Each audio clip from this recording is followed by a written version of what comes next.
ओम शांति। 2 फरवरी 2022 आज के बाबा की साकार महावाक्य। बाबा कहते, मीठे बच्चे, तुम अभी ईश्वरीय खजाने से पल रहे हो। तुम्हारा कर्तव्य है ज्ञान का खजाना बांटकर सबका कल्याण करना। प्रश्न है कि माया की ग्रहचारी आने से बच्चे कौन सा वंडरफुल खेल करते हैं? उत्तर है, जब ग्रहचारी आती है तो ऐसे ऊंचे ते ऊंचे बाप, टीचर और सतगुरु तीनों को ही भूल जाते हैं। वंडर है जो अच्छे निश्चय बुद्धि बच्चे भी कहते कि निश्चय बुद्धि बच्चे भी क्या कहते हैं? बाबा कहते कि निश्चय बुद्धि भी बच्चे कहते हम नहीं मानते। आश्चर्यवत सुनंती कथनती भागंती हो जाते हैं। आज मम्मा बाबा कहते कल गुम हो जाते, पता ही नहीं चलता। लेकिन बाबा कहे फिर भी सब आएंगे, क्योंकि सबको शरणागति तो एक बाप के पास ही मिलती है। अभी गीत है, ओम नमो शिवाय, पितु मात सहायक स्वामी सखा, तुम ही सबके रखवाले हो। जिसका कोई आधार नहीं, उसके तुम एक सहारे हो। पितु मात सहायक स्वामी सखा, तुम ही सबके रखवाले हो। ओम शांति। बाबा कहते ये गीत तो बच्चे समय प्रति समय सुनते हैं ना, और अपने पारलोक के परम पिता परमात्मा शिव बाबा को याद भी करते हैं। याद हमेशा उनको किया जाता है जिससे कुछ न कुछ सुख मिलता है। जिससे सुख मिले प्राप्तियों, उनको ही तो याद करेंगे ना। तो बाबा कहते बनारस में शिव के मंदिर हैं, जैसे लक्ष्मी नारायण को सब याद करते हैं, क्योंकि उनके राज्य में क्या था? सुख था। उनके राज्य में सुख था, तभी राजा रानी की महिमा निकलती है। सारी दुनिया याद करती है, ओ गॉड फादर। तो बाबा कहते वे एक ही वर्ल्ड का फादर है शिव बाबा, और कोई तो वर्ल्ड का फादर नहीं है ना। वर्ल्ड का फादर है निराकार गॉड। उस एक को ही अवतार अर्थात री इनकारनेशन भी कहते हैं। वे एक ही बाप है जिसको अपना स्थूल व सूक्ष्म शरीर नहीं है। ब्रह्मा विष्णु शंकर को भी सूक्ष्म शरीर है ना, उन्हों को भी सूक्ष्म शरीर तो है ना। तो बाबा कहते उनको भी अवतार नहीं कहेंगे। अवतार अक्षर बहुत ऊंचा है। वह सबका बाप, सबको सुख देने वाला पतित पावन है। सर्व मनुष्य आत्माएं जो भी आती हैं, वे पहले सतो प्रधान, फिर सतो रजो तमो में आती हैं। तमो प्रधान सतो प्रधान, ऐसे सतो रजो तमो में आती हैं। उनको पति दुखी होना ही है। पुनर्जन्म तो सब लेते हैं। ब्रह्मा को भी मनुष्य कहा जाता। विष्णु के 2 रूप लक्ष्मी नारायण को भी मनुष्य कहा जाता। बाबा कहते वे एक ही बाप है जिसको अपना सूक्ष्म व स्थूल शरीर नहीं है। ब्रह्मा विष्णु शंकर को भी सूक्ष्म शरीर है ना, सूक्ष्म शरीर, तो उनको भी अवतार नहीं कहेंगे। अवतार अक्षर बहुत ऊंचा है। वह सबका बाप शिव बाबा सबको सुख देने वाला पतित पावन है। सर्व मनुष्य आत्माएं जो भी आती हैं, वह पहले सतो प्रधान, फिर सतो रजो तमो में आती हैं। उनको पति दुखी होना ही है। पुनर्जन्म तो सब लेते हैं ना।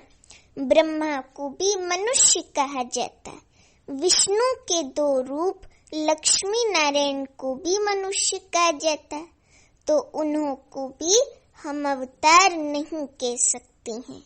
अवतार तो सिर्फ एक ही है। बाप आते ही हैं बच्चों को वर्षा देने। आते भी तब हैं। आते भी कब है? आते भी तब हैं जब सारी दुनिया पतित हो जाती है। जो भी मनुष्य मात्र हैं सब गॉड फादर की रचना है। भिन्न नाम रूप से सब गॉड फादर जरूर कहते हैं ना। कोई अल्लाह कहता है, कोई गॉड कहता है, कोई एक ओंकार सतनाम कहता है, कोई कुछ कहता है, कोई गॉड फादर कहते हैं। तो बाबा कहते सब अपने भिन्न नाम रूप से उस बाप को याद करते हैं, गॉड फादर जरूर कहते हैं। हर एक आत्मा की बुद्धि उस बाप को याद करती है ना याद। ऐसे नहीं ब्रह्मा विष्णु शंकर को याद करते हैं। ब्रह्मा विष्णु शंकर को बाप नहीं कहेंगे, बाप तो एक क्रिएटर को ही कहेंगे। जब संगम युग होता है, सभी मनुष्य पतित हो जाते हैं, तब बाप अवतार लेते हैं, अर्थात शिव बाबा अवतरित होते हैं ब्रह्मा तन में। कल्प के संगम युग पर कलयुग को सतयुग बनाने क्रिएटर है ना, दिखाते हैं। ब्रह्मा द्वारा स्थापना कराते हैं, शंकर द्वारा विनाश, विष्णु द्वारा पालना कराते हैं। आते भी हैं भारत में। शिव बाबा भारत में आते हैं ना, तो शिवरात्रि भी भारत में ही, बाबा कहते शिवरात्रि भी भारत में ही मनाई जाती है। परंतु जानते नहीं कि शिव का नाम रूप देश काल क्या है ना। शिव बाबा का नाम है शिव, रूप है ज्योति बिंदु, देश है परम धाम, ये भी नहीं जानते हैं। बाप कहते हैं मुझे ना जान, अर्थात बिना जाने सर्वव्यापी कह देते हैं। मेरी बहुत ग्लानि कर देते हैं, जिस कारण भारतवासी बिल्कुल ही पतित हो गए ना पतित। जब भारत में सब पतित आत्माएं बन जाती हैं, तब फिर मैं आता हूँ। कलयुग में कोई भी पुण्य आत्मा पवित्र आत्मा नहीं हो सकती। पवित्र दुनिया में पवित्र आत्माएं रहती हैं, उसको कहा जाता है संपूर्ण निर्विकारी दुनिया। उसकी भेंट में कलयुग है विशेष दुनिया, विकारी दुनिया। कलयुग के अंत और सतयुग के आदि को कहा जाता है संगम। द्वापर और त्रेता को नहीं मिलाएंगे। अंत माना सारी पुरानी दुनिया का अंत और नई दुनिया का आदि। सतयुग है पावन दुनिया, फिर कलाएं कमती होती जाती हैं। सतयुग त्रेता को भी एक समान नहीं रखेंगे। बाप कहेंगे मुझे बच्चों ने नंबरवार पहचाना है। इस समय ही ये कहा जाता है, क्योंकि आज बाबा ने मौत सामने खड़े नहीं बोला, क्योंकि बाबा ने कहा माया सामने खड़ी है, गड़े गड़े बुला देती है। कहती है हम ब्रह्मा के बच्चे शिव के पुत्र हैं। ये कहते भी याद भूल जाती है ना, इतना भूल जाती हैं जो फिर कभी याद भी नहीं करते हैं। ये एक बड़ा वंडर है।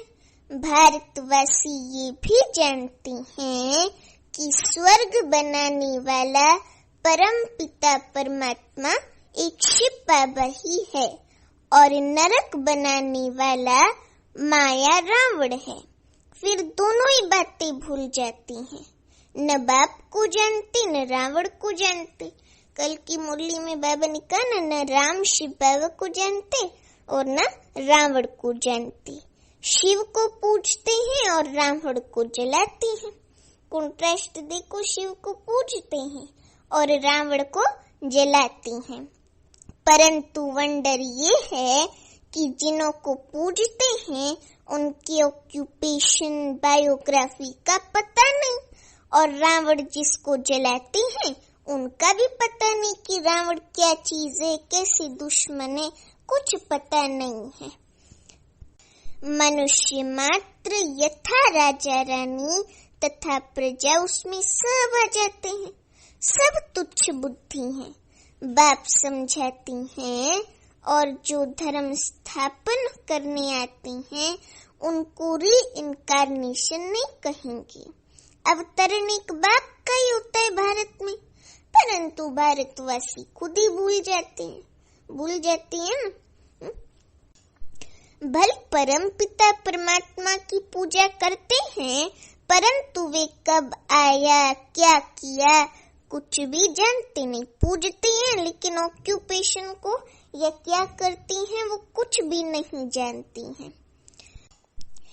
हाँ, तो बाबा कहती हैं कि अवतरण एक बाप का ही होता है भारत में, परंतु भारतवासी खुद ही भूल जाते हैं। बल परम पिता परमात्मा की पूजा करते हैं, परंतु वे कब आया, क्या किया, कुछ भी जानते नहीं हैं। न बाप को न रचना के आदि मध्य अंत को जानते हैं, इसलिए ही दुखी हैं। भारतवासी पहले कितने सुखी थे, बिल्कुल ही विश्व के मालिक थे ना, विश्व के मालिक बिल्कुल ही। तो बाबा कहते अब वे भारतवासी ये नहीं जानते कि हम सब पावन श्रेष्ठाचारी थे।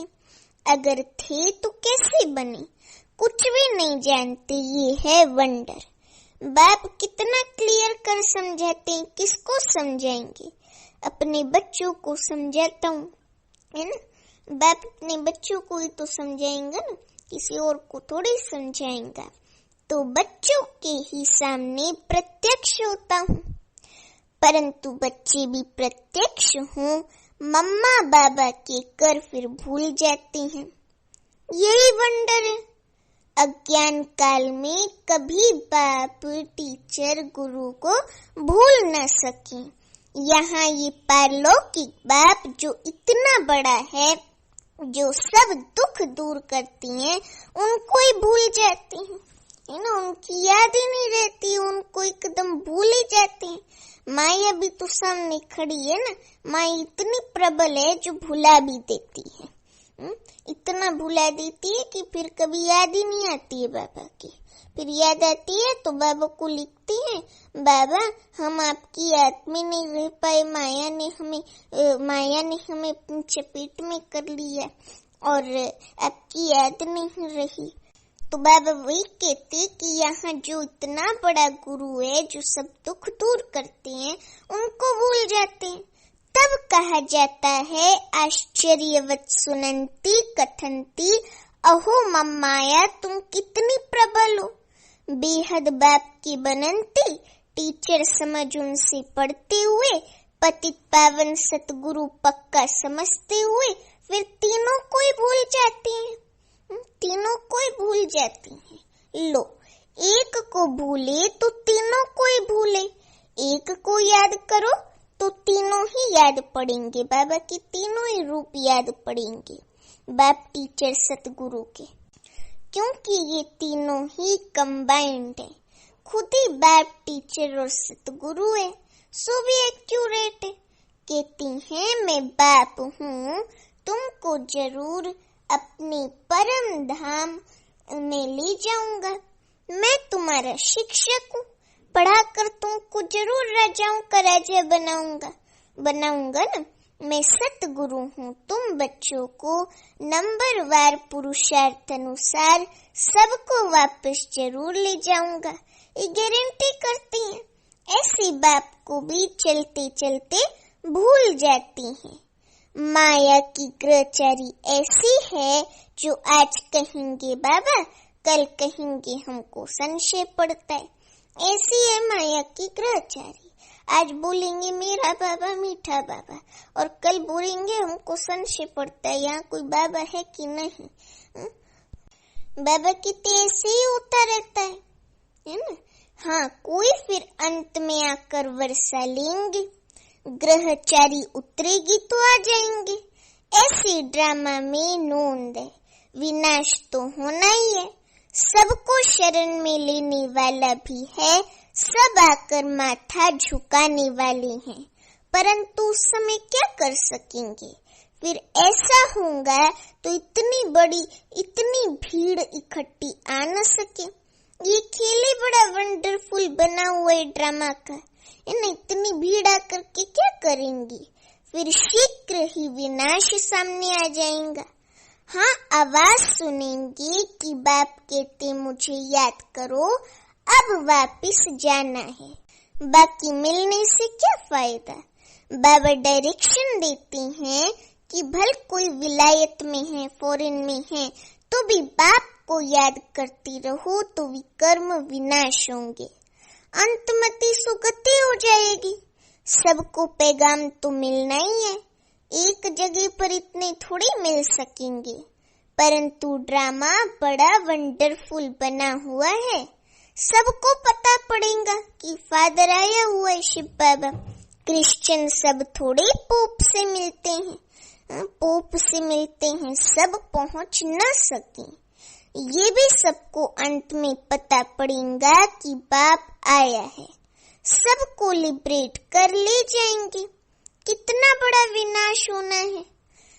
रुद्रमाला कितनी जबरदस्त है, उनकी भेंट में विष्णु की माला कितनी छोटी है। यूं तो कहें कि सारी माला विष्णु की है, अर्थात सत्युग की है। पहला तो विष्णु ठहरा ना, ह्यूमैनिटी का ग्रेट ग्रेट ग्रैंडफादर ब्रह्मा ही ठहरा। कल बाबा ने कहा था ना कि मनुष्य सृष्टि चक्र का पिता ब्रह्मा है, तो ह्यूमैनिटी का ग्रेट ग्रेट ग्रैंडफादर ब्रह्मा ही ठहरा। ब्रह्मा ही फिर विष्णु बनते हैं। विष्णु के दो रूप है, लक्ष्मी नारायण, फर्क कुछ भी नहीं। ये बड़ी वंडरफुल बातें हैं, इसको सिमरन करते रहो तो खुशी भी रहे। बाबा ने समझाया है, री इनकारनेशन सिर्फ एक को ही कहा जाता है, क्योंकि उनको अपना शरीर नहीं है और सबको अपना अपना शरीर है, और सबको है ना अपना अपना शरीर। तो बाबा को तो शरीर का लोन लेना पड़े ना, शिव बाबा को, और को तो अपना अपना शरीर है। तो लोन लेने वाली चीज दूसरे की होती है। अभी आप समझो, अपने रेंट पे मकान लिया है, तो रेंट पे लिया है तो केवल मालिक का अपने घर रहने के लिए लिया है, लेकिन ओनरशिप तो मालिक की रहती है ना। तो बाबा कहते कि लोन लिया है, तो लोन लिया है ना, तो लोन लेने वाली चीज दूसरे की होती है। कोई भी आत्मा थोड़ी कहेगी कि हम लोन लेते हैं, है ना। आत्मा तो कहती है मेरा शरीर है, शिव बाबा तो कह ना सके कि ये मेरा शरीर है। वे सिर्फ आधार लेती हैं, बच्चों को नॉलेज देने और योग सिखलाने। बच्चे भी जानते हैं कि बाबा ने आधार लिया है, फिर भी घड़ी घड़ी भूल जाती हैं, दे अभिमानी बनते हैं, तो वे रिगार्ड गुम हो जाता है। ऐसे बाबा कहते नहीं तो बाबा क्या चीज है, अगर जाने तो उनके फरमान पर जरूर चलें, कदम कदम श्रीमत लेनी पड़े, परंतु माया भुला देती है। माया ऐसी जबरदस्त है ना, जो श्रीमत एकदम भुला देती है। कभी श्रीमत पर, कभी आसुरी मत पर चल पड़ते हैं, कभी वे तरफ भारी वे हल्का, कभी उनकी मत पर, कभी उनकी मत पर। एक ही शिव बाबा की श्रीमत पर चलते रहे तो ठीक ऊपर भी चढ़ते रहे, ना, चढ़ती कला भी होती रहे, परंतु अपनी मत पर भी चल पड़ते हैं, मनमत पर भी चल पड़ते हैं। बाप जो डायरेक्शन आदि देती हैं, उनको अमल में जरूर लाना पड़े। फिर कुछ भी हो जाता है तो कहेंगे ड्रामा में ऐसा था, राजधानी तो स्थापन होनी है, इसमें जरा भी फर्क नहीं पड़ सकता। मिलने लिए तो बहुत आते हैं, फिर घर गए तो खलास। पूरे निश्चय से बाबा कहते पूरे निश्चय से थोड़े आते हैं। कोई को 5% निश्चय है तो कोई को 15%। अज्ञान काल में जब पता लग जाता है ये मेरा चाचा है, मामा है, तो फिर संशय थोड़ी पड़ता है कि ये है चाचा मामा या ऐसे ही है। ये संशय नहीं पड़ता है। यहाँ तो माया संशय में लाकर एकदम गिरा देती है। जैसे कुश्ती में नहीं, एक दो को गिरा देती है ना, वहाँ पे जो ग्राउंड होता है ये कुश्ती करने का, वहाँ पे एक दो को गिरा देती है। ऐसी माया भी संशय में लाकर गिरा देती है। गोया निश्चय बैठा ही नहीं है, निश्चय बैठी बैठी भी फिर गुम हो जाती है। वंडर है ना, ये एक ही बाप शिव बाबा ही बाप, टीचर और सतगुरु है। हर एक नंबरवार पुरुषार्थ अनुसार कल्प पहले मुआफिक उठाते हैं ज्ञान को। कल्प पहले जिसने जितना वर्षा लिया है, हर एक की वही एक्ट चल रही है ना। हर एक उतना ही वर्षा लेंगे जितना उन्होंने पहले लिया है। इस समय हम ब्राह्मणों की माला नहीं बन सकती, क्योंकि ग्रहचारी आती रहती है तो टूट पड़ते हैं। फिर प्रजा की माला में आ जाते हैं। प्रजा में भी कब कैसे माला है तो जरूर। रुद्र माला और विष्णु की माला, वे है रूहानी माला और वे है जिस्मानी माला। इसको समझने की बड़ी अच्छी विशाल और स्वच्छ बुद्धि चाहिए। वफादार फरमान बरदार चाहिए, जो श्रीमत पर पूरा ध्यान देता रहे। शिव बाबा की कितनी बड़ी सर्विस है ना। बड़ी सर्विस कहती हैं पतित पावन आओ। बाबा पावन दुनिया स्थापन करते हैं, सतयुगी दुनिया। वही फिर पतित बनते हैं, है ना। फिर उनको ही पावन बनाने बाबा को आना पड़ता है। कितना वंडरफुल पार्ट बजता है इस समय। इसलिए बलिहारी इस समय परम पिता परमात्मा के पार्ट बजाने की है। नंबर 1 यादगार है ही एक का, जो सब कुछ करते हैं। उनकी जयंती मनाते हैं। जिसको बनाती हैं उनकी कितनी महिमा है। बाकी इस समय जो भी मनुष्य मात्र हैं, सब पतित भ्रष्टाचारी हैं। सतयुग में थे श्रेष्ठाचारी परिस्तानी। कितना रात दिन का फर्क है। अभी हम शिव बाबा से वर्षा ले रहे हैं। अब हमको क्या मनाना है? मनाना होता है भक्ति मार्ग में। इस समय श्रीमत पर बाबा हमको कहते कि तुमको खूब पुरुषार्थ करना है, सर्विस करनी है। ये प्रदर्शनी पर समझाने की रस्म बड़ी अच्छी निकली है। ईश्वरीय सर्विस पर बच्चों को पूरा ध्यान देना है। जो ईश्वरीय खजाने से पलते हैं उनको तो पूरी सर्विस करनी है, जो जल्दी जल्दी मनुष्यों का कल्याण हो जाए। अच्छा, मीठे मीठे सीखी लदे बच्चों प्रति माता पिता बाप दादा का याद प्यार और गुड मॉर्निंग। रूहानी बाप की रूहानी बच्चों को नमस्ते। अभी धारणा नमस्ते। अभी हम रूहानी बच्चों की रूहानी माता पिता बाप दादा को याद प्यार गुड मॉर्निंग और नमस्ते। अभी धारणा के लिए मुख्य सार। पहली पॉइंट, चढ़ती कला में जाने के लिए कदम कदम श्रीमत पर चलना है। बाप को यथार्थ पहचान कर देही अभिमानी बन पूरा रिगार्ड रखना है। दूसरी पॉइंट, ईश्वरीय सर्विस पर पूरा पूरा ध्यान देना है। याद से बुद्धि को स्वच्छ और विशाल बनाना है। अभी वरदान है, नॉलेज की लाइट और माइट द्वारा सोल कॉन्शियस रहने वाले स्मृति स्वरूप भव। नॉलेज की लाइट और माइट द्वारा सोल कॉन्शियस रहने वाले स्मृति स्वरूप भव। अभी वरदान का स्पष्टीकरण है। आपका अनादि रूप निराकार ज्योति स्वरूप आत्मा है और आदि स्वरूप है देवात्मा। दोनों स्वरूप सदा स्मृति में तब रहेंगी जब नॉलेज की लाइट माइट के आधार से सोल कॉन्शियस स्थिति में रहने का अभ्यास होगा। बाबा कहते हैं कि ब्राह्मण बनना अर्थात नॉलेज की लाइट माइट के स्मृति स्वरूप बनना, जो स्मृति। अभी स्लोगन है, साधारणता में महानता का अनुभव करना ही महान आत्मा बनना है। साधारणता में महानता का अनुभव करना ही महान आत्मा बनना है। अच्छा, ओम शांति।